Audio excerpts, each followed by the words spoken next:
we'll start off first by introducing ourselves. I'm Shawn Norris. I will be moderating the panel. My background is in language access for healthcare.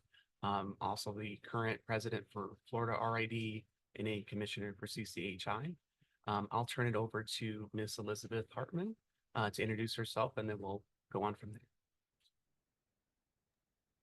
Hi, everyone. My name is Liz. I work with Effective as a language access expert, and I'm very excited to be here to talk about ESSER funding with everyone. Before I worked with Effective, I was also a teacher. So I've worked in the school district for about 10 years. I was a sign language interpreter as well. So I've got a couple different hats and perspectives there that I can share.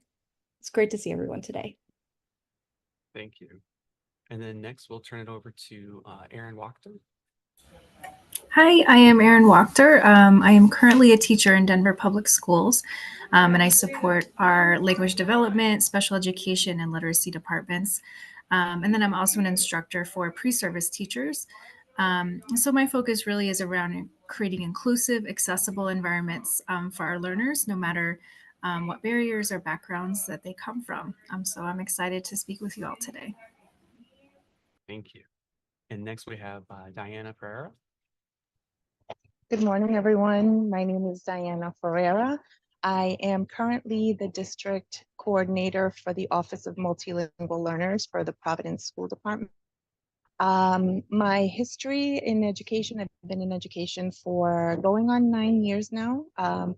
The bulk of it was in charter schools in our state. I recently worked for a dual language Spanish immersion charter school, and then I transitioned to traditional.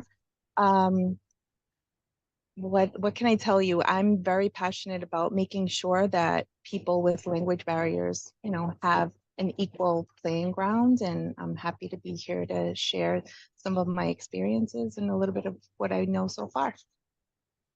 Thank you, guys. So just to reiterate that this panel is focusing on ESSER funding. So we see that there's the conclusion of it. So how do we stay compliant on a limited budget? So I think we have an excellent panel to discuss that. But first, can we get a definition for anyone who's attending about what is ESSER funding? What are we talking about here? Sure, Shawn, I can answer that for you. So ESSER stands for Elementary and Secondary School Emergency Relief. It is a funding portion. There's 3 parts. It's 3 parts of the COVID-19 relief laws, which have allocated approximately $190 billion in aid to states and school districts. This is federal funding. This emergency funding was designed to help address educational issues arising from the pandemic by providing schools with resources to prevent, prepare for, and respond to the COVID-19 crisis. Awesome. Great. Thank you for being so precise with that. That's awesome. So now let's kind of talk about how this funding works for our school districts. Since it's going to come to a conclusion this year, can we kind of talk about how, what specifically does it allow school systems to do with that money?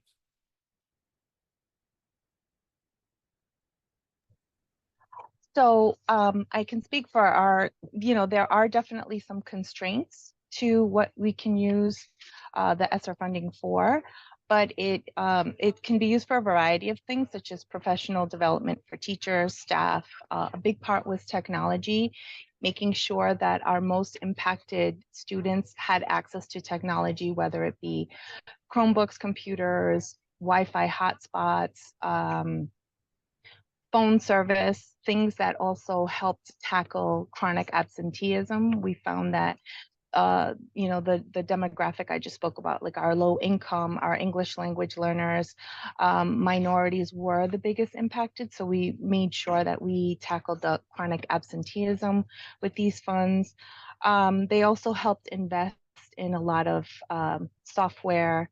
We were able to partner with amazing organizations that helped our teachers and in turn helped our students grow in their learning and develop different strategies to, make sure that our kids were not lagging, despite all of what was happening.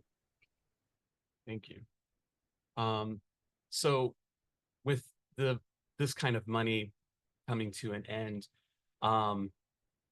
what are some key compliance issues that school systems around the country kind of have to take into account here?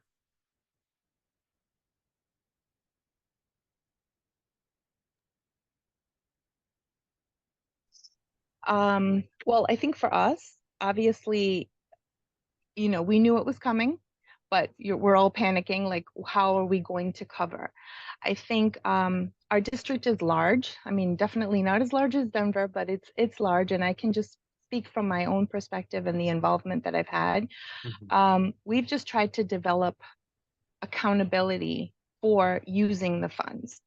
We know, for example, there's a lot of things that what I'm tasked with. For example, translation and interpretation, it's something that is needed. It's something that can't go away. It's something that, if anything, is going to grow. And it's our goal to make sure that we are widening the reach of this service. So for us, it was putting systems in place to monitor, tasking people to make sure that they have their eyes and ears open, giving people training on how to use it and how to use it wisely. When should you schedule someone to come in? What if, something goes wrong? What's your plan B to make that person's best use of time and money? Or, just making sure that people are being held accountable for using the services wisely. That's good. Being fiscally, being a good steward with that money. Dr. Wachtman, would you care to elaborate what you guys are trying to do with this change on your horizon here? Sure.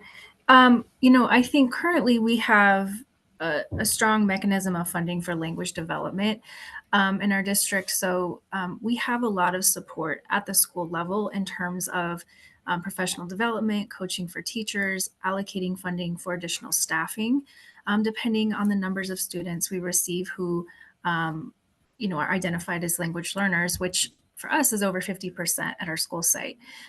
So that continues to be a focus. And I think our next steps around, I don't believe we're losing funding, but I believe it's the same, being effective with what we have, and finding ways to ensure that our staff is fully trained and has the resources they need within each class period to be providing the highest level language instruction, because we don't have a lot of time with our students. As much as we want to make sure that they have everything they need, we have to use that time effectively. So I think right now it's about ensuring that the training we're providing is effective, it's timely, and that we have support in classrooms, providing that real-time coaching for our teachers, for our students, because the needs are so varied. We do have a lot of newcomer students, and we have just a range of language need in one classroom.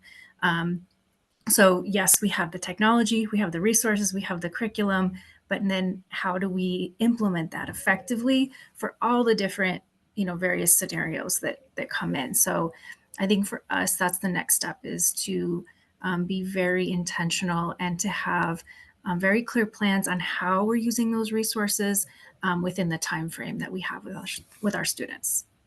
Okay, great, thank you. Are there any specific strategies that you all have implemented to help in this regard? Yeah, we have really looked at what is our progression of language development across our school, across grade levels, and then across language need. So we're very small building, which helps, but it also means, in one classroom, you're going to have a huge variety of need.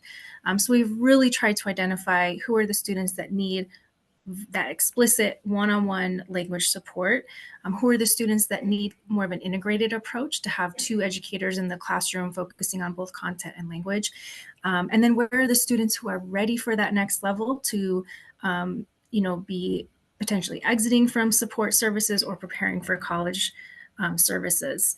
And then within that, we have a variety of social emotional needs in addition to those language needs. So I think in our case, it's getting to know our students. It's identifying what pockets of students need what, and then ensuring that we're not just looking at language, we're looking at all the other factors around our student needs right now, because our students might need help with housing. They might need help with basic needs in addition to their academic and language development needs. So it's really a partnership with the families and community, and then coming together as a school team to determine how we are going to address and meet those needs. Yeah. Diana, did you have anything specifically that you guys feel like has been helpful? So our district has been, as everyone knows, educators are difficult to come by, and what our district has launched an initiative to help educators become ESL certified. They're providing pathways. They give them a substantial amount towards that certification. For the staff that isn't currently ESL certified, we do provide professional development in the form of sheltered content instruction. So it gives that faculty an opportunity, until they get to the point where they are certified, to learn skills, resources, and strategies to work with our English language learners. And again, like Erin just mentioned, like we're also able to incorporate a lot of like that social emotional and just giving teachers that exposure early on, and hopefully lightening the lift. Like we're lightening the economical burden, and it's also a time commitment, and it's also giving them real time, like in the moment, on the job training. So that is something that we have definitely pushed for, and it's giving us a pretty good, people have responded pretty well, and we hope that it's something that's going to make educators look forward to getting this additional certification. That's great. I appreciate that. So let's talk about where we can find money. So what are some efforts that we could find sources such as grants and things like that? Maybe there's some partnerships we could develop to securing the services that we're still providing our children that are attending these schools.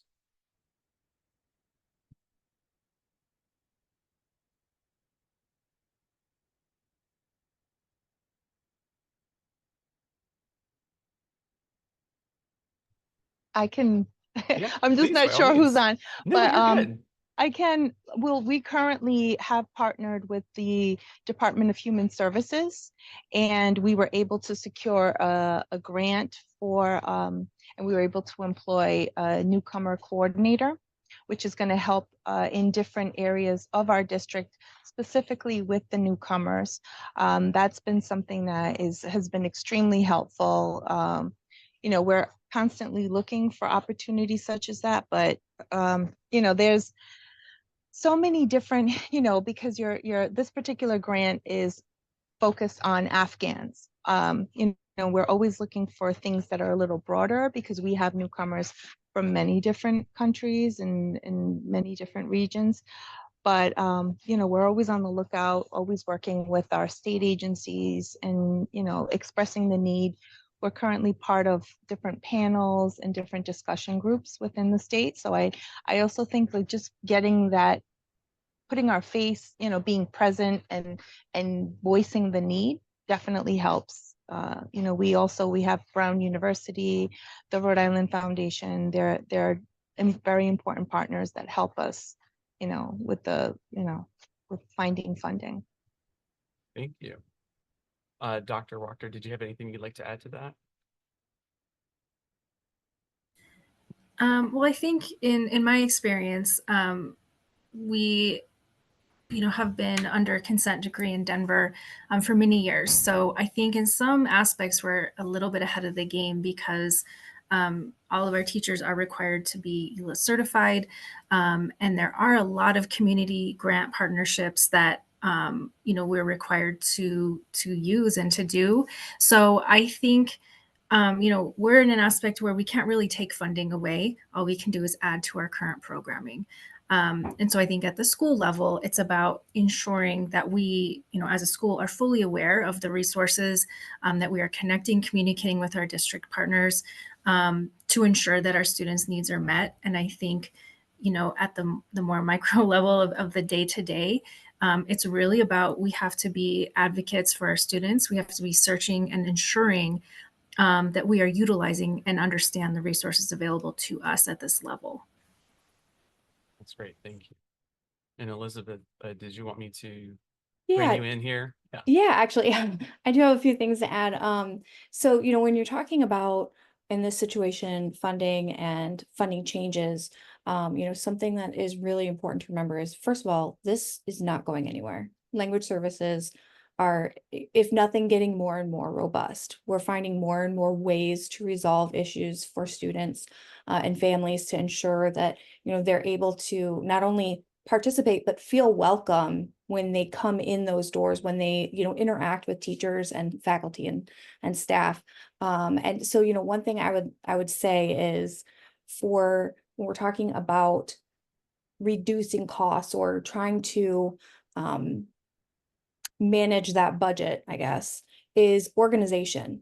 Having someone as a point person that is making sure that those requests come in and they're managed, that the requests are hopefully the last minute needs are at a minimum, because obviously those require those rush costs to make sure that the translators or interpreters are able to actually commit to a project or an assignment. And, that right there can really, really cause issues to the budget if we're not planning ahead, if we're not communicating, and we don't have that point person to help pull it all together to make that magic happen. Thank you. Appreciate that. Are there any other tools or methods you guys have found to help you in making sure you have the appropriate resources going to specific scenarios or cases that might demand a little more resources than some others? How do you triage that?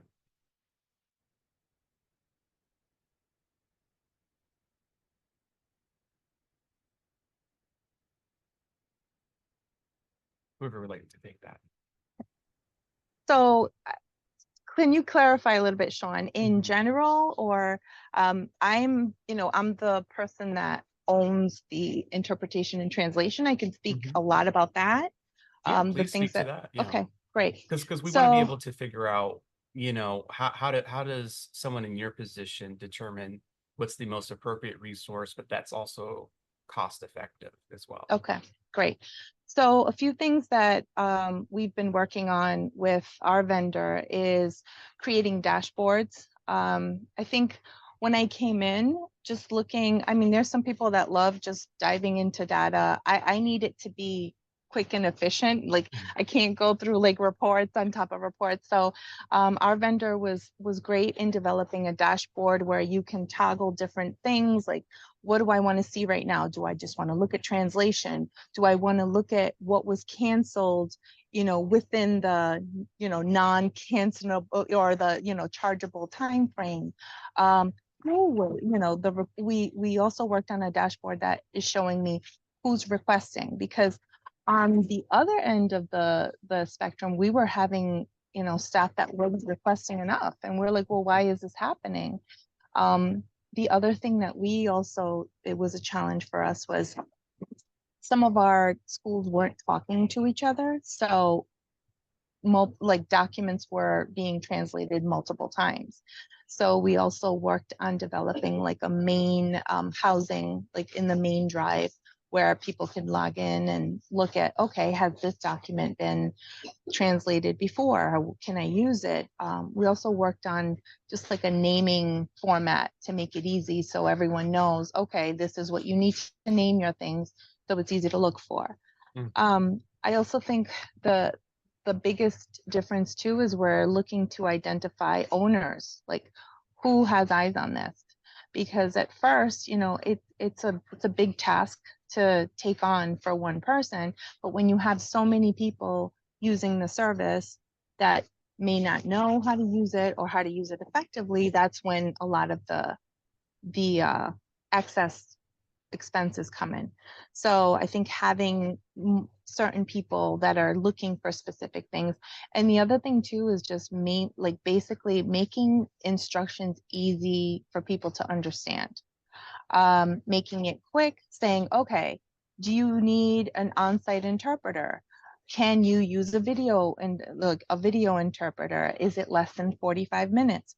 If your on-site, appointment doesn't show up, do you have an alternate plan? So I think it's just a lot of talking to people, and because if you don't know, you're like, okay, you have an interpreter come in and then your appointment didn't show up. Oh, no, sorry, they didn't show up. You can leave. And then that's it. So I think that a lot of that is helping us curb a lot of like the unnecessary expenses. Again, like Elizabeth said, it's just going to grow. It needs to grow, but anything that we can do to just effectively manage what we're spending is a plus. That's a good point. I will have to say I'm a sucker for dashboards myself. It's just so nice to have that all one spot where I can see everything. And if I want to drill down on it, I can. That's always great. Dr. Wachter, was there anything in your system that you guys are trying to keep an eye on the spending? Well, we do have like a central location for all of our resources. And then, as a school team, we will, have a district created agenda and month by month kind of flow for the year in terms of what our language development team and what they're going to do and how they're going to attack the issues at hand. So I think that has been integral in focusing us, because we have a team of counselors, paraprofessionals, teachers, parents, and administrators, and then we need to kind of look at all the pieces and parts of language acquisition within our building. So having that one place where the resources are located, having a monthly agenda that kind of is basically project management for us in terms of rolling out our system effectively in our school. And then having a partner that we can go to and talk through scenarios with to ensure that, yes, we're using resources appropriately and correctly, that we're serving our students at the highest level, and that if we are lacking or overusing something, we're figuring out how to triage those scenarios to ensure our students' needs are met. So I think for us, that's been the easiest way for us to focus, use those resources wisely, and to be using them and to know that they exist, because in a big district with a lot of resources, sometimes things can get lost. And so I think we can lose some of that economic value if we're not aware and we're not utilizing services that we are currently paying for. So I think that's the biggest piece is having a clear plan, utilizing what we have effectively, and then identifying where the gaps are and what we still need to improve on. Thank you. Elizabeth, from the language service provider's standpoint, how can LSPs or LSCs, how can they assist systems like theirs and others across the country in this aspect? And everybody wants to save money. How can LSPs help with that? Yeah, absolutely. So, one thing that we're very into is integrations. So learning about the programs that our clients are using, the platforms that are effective for them and how they're using them, and then how we can kind of fit in with where they're already at. That makes things a lot easier, especially, you have these huge school districts. Every time something new is rolled out, we've got to do another training. We've got to have these people spend more time learning a new platform or new product. Whereas when we are able to integrate with what they're already doing, it makes everything easier for them. And then it also helps us a lot because we're learning what works best for them so that we can ensure that they're satisfied and happy with our services. So that's definitely one thing that, we're into the technology, we're into those, integrations and ways that we can fit into their programs. Yeah, I was just thinking as someone who's been on both sides of the interpreting equation, where I'm buying services, I'm providing services. Um, I think what was always nice is when an LSC could ask me, okay, well, what is your workflow? And then they try to see how they can adapt to it. Because if they can make your workflow more efficient, like providing a simple portal that everyone can log into, or creating some steps where a person who comes across someone who needs services and it kind of needs to be last minute, they have clear guidance and direction on how to get those appropriate services for that person. So I've always appreciated that. Yeah. Or is there anything else that LSCs can offer for the school systems? So, there's a lot that goes into, or it's very important for us to have that open line of communication. Like you were just saying, to sit down and talk about what is your workflow? What are your problems? And sometimes when you have a provider that is very established with you, those conversations happened a long time ago.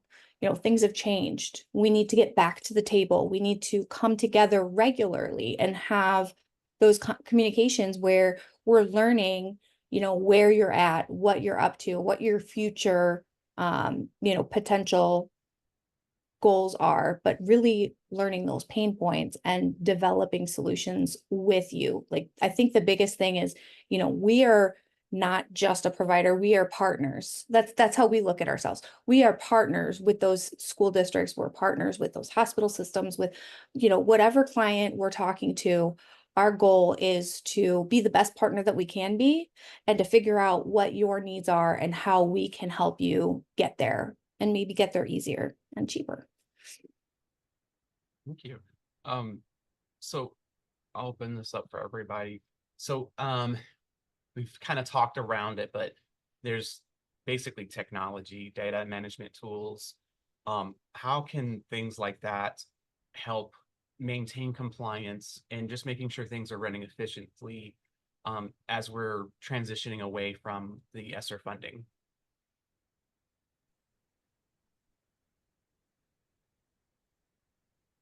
I can say that, for example, things with our vendor, simple things that make a big difference is we changed we have a designated phone number that people call in and they just use their employee ID, which is a number that is ingrained into their brains because they use it for so many other different aspects of their job.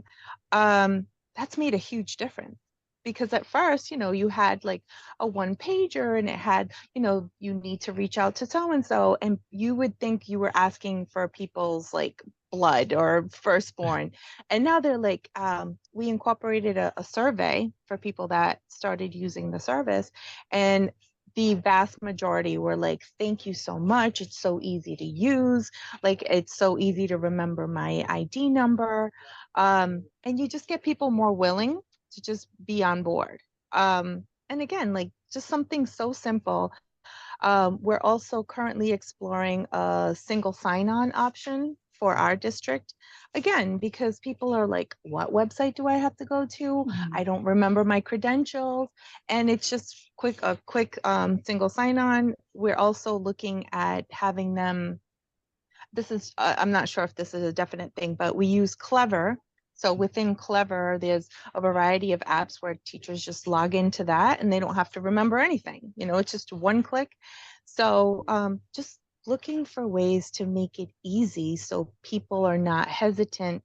And that kind of gives organically way into compliance because you're not, people are communicating in, for us, we use 6 major languages for our district, and it, making defaults where people are like already know what the languages are and just making it quick. Like I submitted a translation request this morning.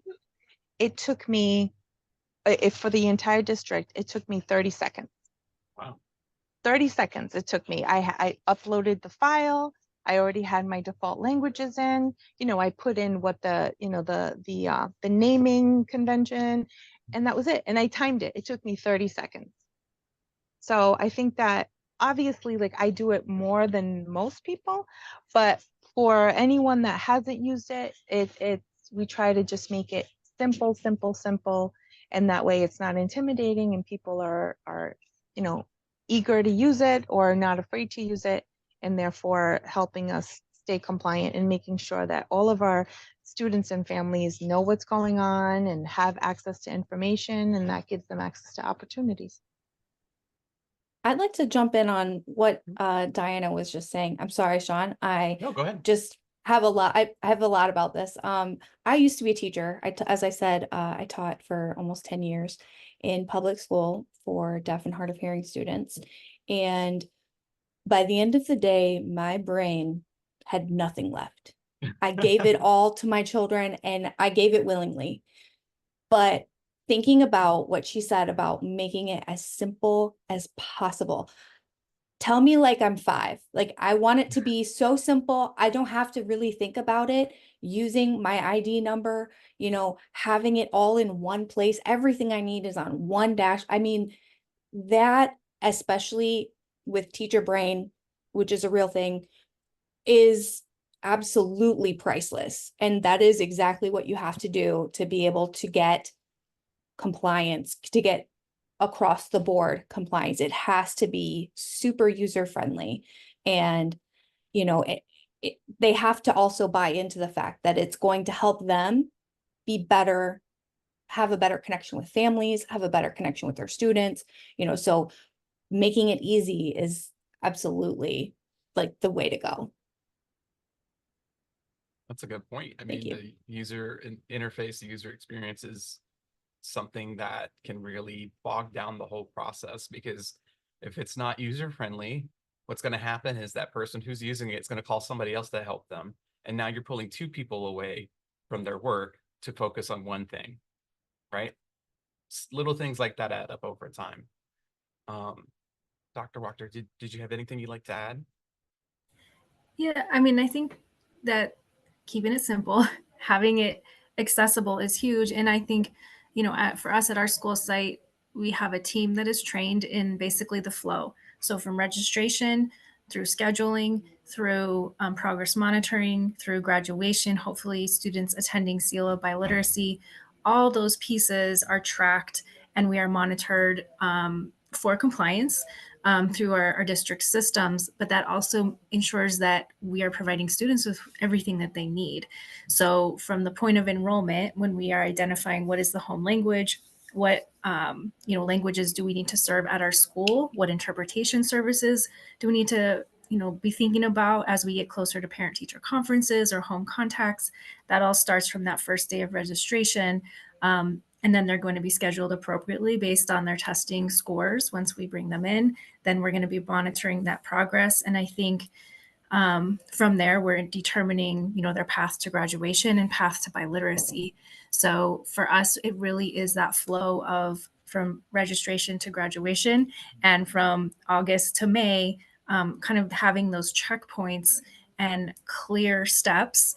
And then support, if we are not in compliance or if we have questions, so that we can ensure we get those pieces in line for our students. Thank you. All right. And for those who are attending, if you have any questions, feel free to put them in the Q&A or at the chat, and we'll include those in our discussion as well. So one thing we haven't touched on as much is we know AI is the zeitgeist right now. So are you guys implementing AI in your systems at all, or is there any use cases that you found effective, ineffective? Anything you guys want to hit on that front?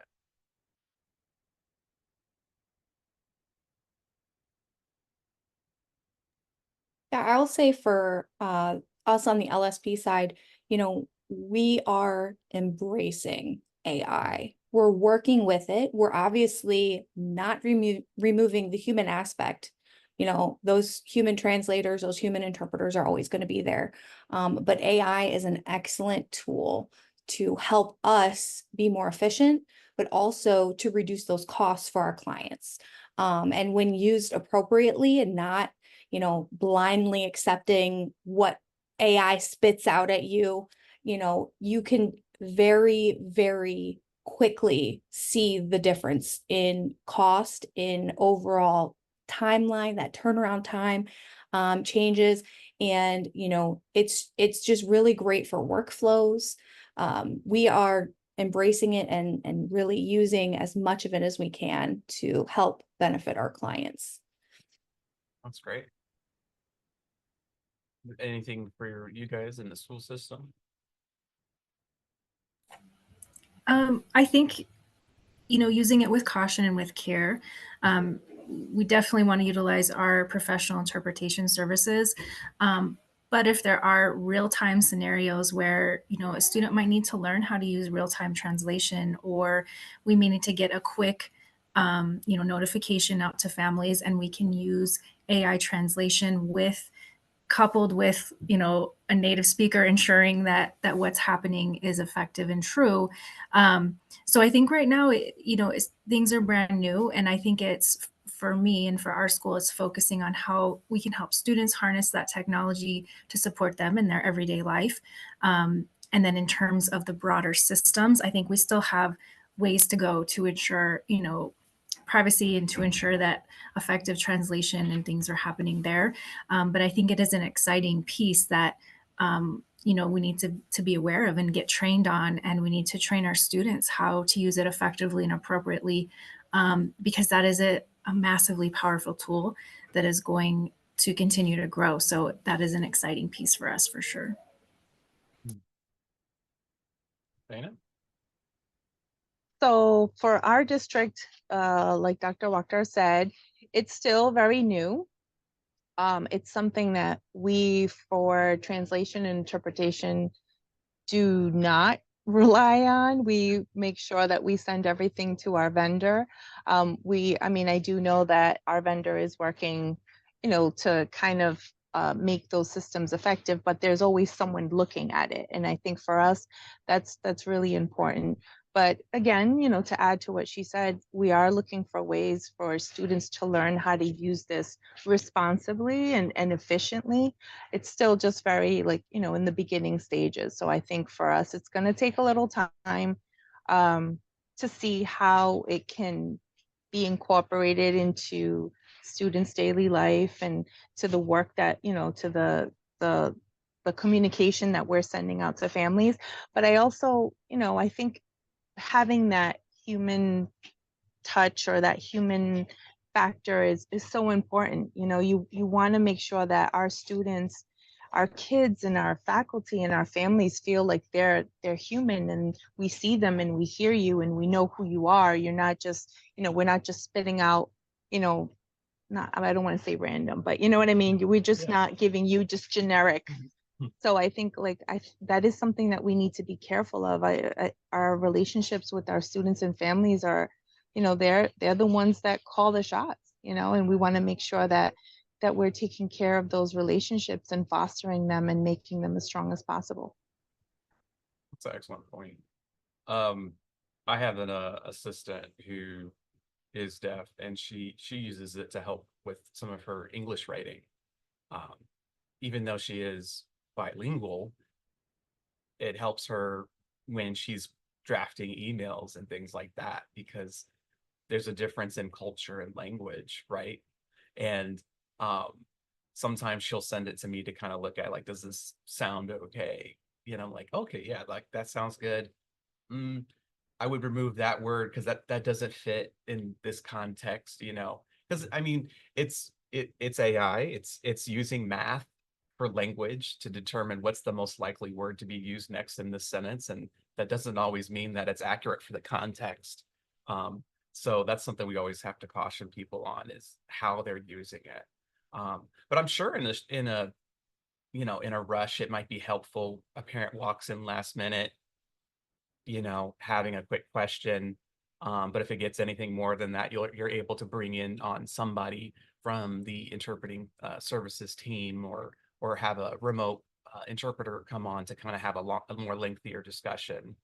You know, if it's other than, you know, I'll be picking my kid up today at 1 instead of at 3, you know, that kind of thing. Is there anything else that you guys are implementing in your organizations to help you guys in this time of, let's just say, less money and working to still provide these wonderful services that you guys are providing to the children. Anything that we haven't touched on yet, I should say.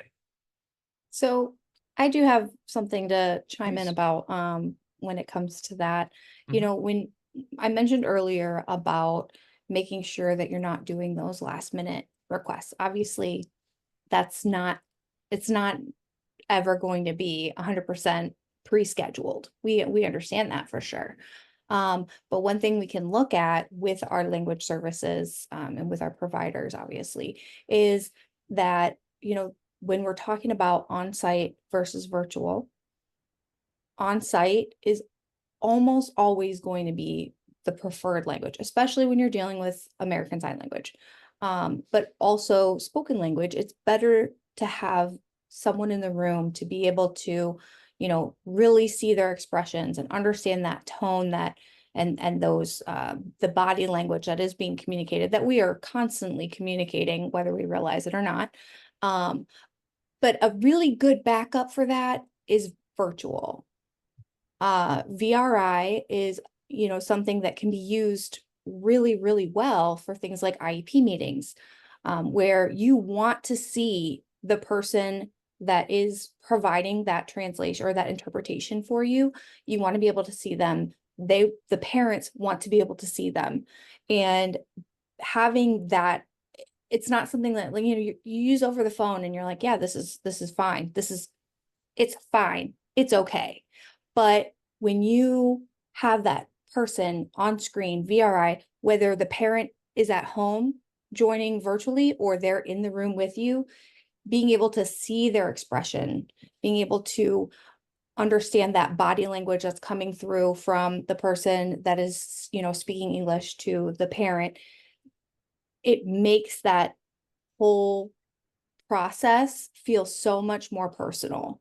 And, you know, I find with IEP meetings or sensitive conversations that trying to do it over the phone, you're just going to lose part of the communicate. Part of it is not going to translate because you don't have that visual aspect of the conversation. And again, especially when you're dealing with parents who are unsure or they're scared. You're telling them something that they are not ready to hear about their child, or, you know, they're new to the country, they're a newcomer, and this is their first experience with, you know, education in the US, and they're unsure. Being able to see that interpreter really, really has an impact on that conversation and the way that that parent takes in what is being said. And I think that that is, you know, as far as on the spectrum of pricing, you know, it's kind of right in the middle. It's not as cheap as over the phone, but it's not as expensive as in person. And you're still getting that, you know, in-person feeling where you're able to have that visual connection. And again, you know, you're seeing the person that's speaking English, you're seeing the person that is interpreting for you, and they can see you. It just makes the whole conversation feel more organic and more, gives more of a connection. I guess that's my experience. And I would say funding wise, again, it's going to be cheaper than on-site for sure. And a lot of times for those rare languages, it's much more accessible to do it virtually as well. That's a good point. In our industry, we refer to those as languages of lesser diffusion. And that doesn't necessarily mean they're a rare language around the world. It just means in this area, it's pretty rare. You know, there might be 3 million speakers of this language, but there's only 20,000 of them in this country. And then how many of those are actually a qualified interpreter? That's a whole, you just went down like really to a tiny pool of people. And usually, you know, they are remote because we have to kind of share that resource across the country, you know. So that's an excellent point. Video, remote, over the phone are definitely more cost-effective strategies for these things. Is there anything else you guys would like to add before we conclude this panel? Any last thoughts you like people who are watching this to kind of take away and apply at their own school systems or their own organizations? I would like to add something that Elizabeth said. So I have definitely in our district have been pushing to have people use video remote option for cost efficiency. I find though that mindset is difficult to shift because as you know, we have a specific demographic and we've been incredibly fortunate that our vendor we have a pool of on-site interpreters that are usually the same people or you know a known group. They know our district, they know our needs, they know our demographic. You know, they come in and it's like, you know, they know the people at the front office or, you know, they know where they need to go, what room, they know like the lingo. Mhm. And it makes faculty comfortable. It Yeah. makes families comfortable. I'm not saying it's always the same families, but I think when you know what you're doing or you have practice at what you're doing, like it comes across and it helps when a family comes in that, like Elizabeth said, is scared that they're going to hear something that they are not prepared for, or you know, just not knowing why they're there, or like what's wrong with my, you know, with my child, or and just knowing that someone is calm and giving you that message, but still, you know, you're like, okay, this person knows what they're saying and is giving me all of the facts. I think that helps our families feel a lot better. And I think that is a challenge. And again, in changing the mindset, because it's been video remote is not something that we've done a lot of. And I'm just wondering, I don't know, because again, it's a bigger pool of people that are able to provide the service. I don't know, like if we're going to have the same people or it's different people, but it is something that it's a blessing and a curse. You know, you get the same people Yeah, and they know, but it's going to cost more money. So how do we leverage that? So I think that is important. That is something important to keep in mind. that's a good point. Thank you. So one thing to yeah. add to that, sorry, back to what Diana was saying, you know, check with your provider. You might be able to have preferred interpreters where, you know, they're the first ones that are contacted for a pre-scheduled, or if you have, you know, a on-demand VRI and you need to make a call right now, you know, they're going to be the, you know, premier interpreter that's going to pop up. If they're not available, then it will go to, you know, the next interpreter. But if you have someone that you really, really feel understands what you're saying and you have a good connection, they understand education and how to really, you know, work with parents, that's something that you can talk to your provider about and just say, hey, you know, I really like this interpreter, or this one wasn't a very good fit. Yeah. And that's okay too. You know, both sides are important. Not everyone is made for every assignment or every, you know, situation. So it's important to have that line of communication with your provider and let them know, and they'll be able to set that up to your preference. And one other thing I wanted to add, when we're talking about virtual, you know, we are, as a society, we're more comfortable with virtual than we were obviously before COVID. We had to be, you know, we had to jump right in. So we're more comfortable with it now, but there are still things that we can do to improve that. Not the usage, but the way that you feel when you're using it.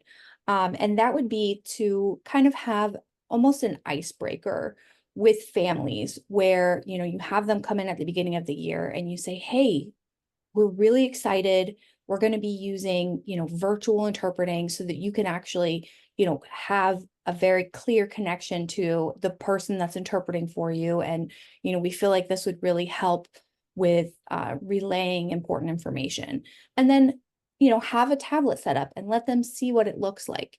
Have an interpreter scheduled for an hour, you know, even if it's just one language and it doesn't cover all of the languages that are going to be present, just so that they can come and see what it looks like. They can talk to an interpreter and just kind of feel more comfortable with it, because, you know, again, exposure is always going to improve that, like, comfort with something that is unfamiliar.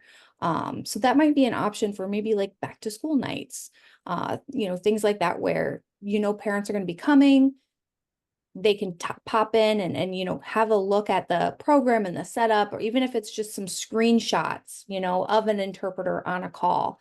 I'm sure that, your providers would help you get something like that set up so that the parents can kind of look at it and say, okay, this isn't that bad.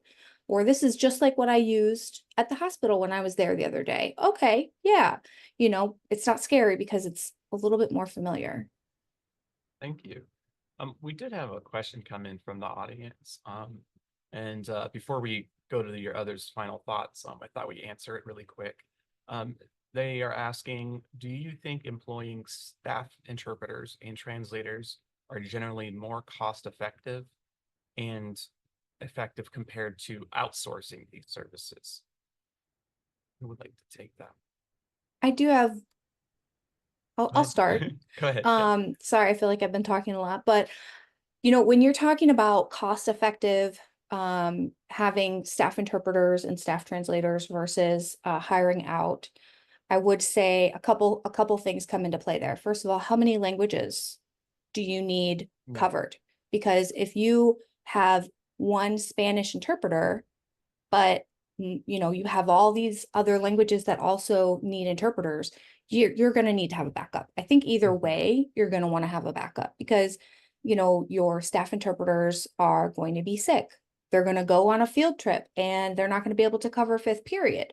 Things like that are going to happen. So making sure that you have a backup provider, have a partner that you can call on when you need them, I think is very important. And again, it all depends on what that population needs and how big it is. If you are Denver Public Schools, you're going to need a lot of staff interpreters, and employing that many and managing, I think, is where it really comes, the expense really comes into having staff interpreters, is the managing and the deployment. That's my experience. Maybe Diana or Dr. Wachter have some things to add on there. Well, I think more than anything, this is about accessibility for our families and having a consistent approach, and that interpretation isn't a back burner. Oh yeah, we need to interpret. So I think, if we have 8 major languages spoken, having an on-site interpreter would be ideal, but probably not realistic. So the video interpretation would be a great option. My only concern is ensuring that we know what our families need and have access to. Do they have access to high-speed broadband at home? Or do we need to ensure that we're having that in-person meeting, but having the interpreter on the screen so that, there are no barriers to that language, to that information. So I think it's about having a clear game plan. It's about having a consistent interpretation system in your building, and then ensuring that you know what your families need. Do they feel safe to be in the building? Do they feel safe to come in person? If not, do they have access to high-speed broadband to be able to access those video services as well? That's a good point. And I'm afraid that we're out of time right now, so I will end it right there. We do have some more questions that come in, so I'll ask our producers to kind of document those, and then maybe our team can answer those questions after the fact, and post those on the LinkedIn page, like their responses and things like that, because we do want you guys to have your answers, to get your answers to your questions. So I want to thank you guys for attending, you as an audience. I want to thank Diana Ferreira. I want to thank Dr. Wachter, Elizabeth Hartman. Thank you guys for being here, providing your insights and support. Thank you for the services you're also providing. We know it's your job, but we know it's still a service, and we do appreciate you guys taking that work on. So thank you guys, and thank you to Effective for hosting this panel. All right, you guys take care. Thank you. Thank you.